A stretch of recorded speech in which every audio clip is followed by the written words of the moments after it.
నమస్కారం. ఇది మీ ప్రభుత్వం, మీ వల్లే కాంగ్రెస్ ప్రభుత్వం.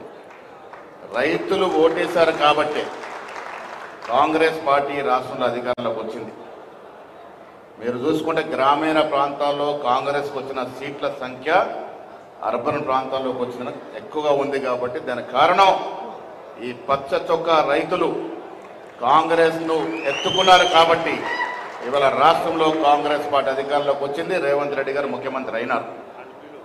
ఇది ప్రజల ప్రభుత్వం, ఇది రైతుల ప్రభుత్వం, రైతుల కోసం పాటుపడుతున్నాడు ప్రభుత్వం. దానికి తార్కాణమే ఇవాళ పెద్దలు తుమ్మల నాగేశ్వరరావు గారు ఇవాళ రైతు సదస్సు ఏర్పాటు చేసి మీ అందరికీ సదస్సులో పాల్గొనే అవకాశం ఇవ్వడే కాకుండా అధునాతన శాస్త్ర సంకేతపరమైనటువంటి పరిజ్ఞానాన్ని మీకు పంచాలని వైస్ ఛాన్సలర్లు, సైంటిస్టులు, అధికారులు, ఉన్నతాధికారులందరూ కూడా ఇక్కడ రప్పించి మీ అందరికీ కూడా ఏదో క్లాసెస్ ఇచ్చి ట్రైనింగ్ ఇప్పించేటువంటి ప్రయత్నం చేస్తూ ఉన్నారు తుమ్మల నాగేశ్వరరావు గారు.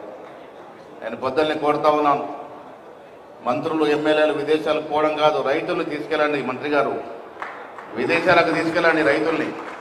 కొంతమంది సెలెక్టెడ్ రైతులు విదేశాలకు తీసుకెళ్ళి అక్కడ కూడా పరిజ్ఞానం ఇచ్చే ప్రయత్నం చేయాల్సిందిగా అది మీ వల్లే అవుతున్నటువంటి మాట కూడా ఈ సందర్భంగా మనవి చేస్తా ఉన్నా. మిత్రులారా, పెద్దలు జూపల్లి గారు చెప్పినట్టుగా 10 ఏళ్లలో ఈ రాష్ట్రాన్ని అప్పుల పాలు చేసి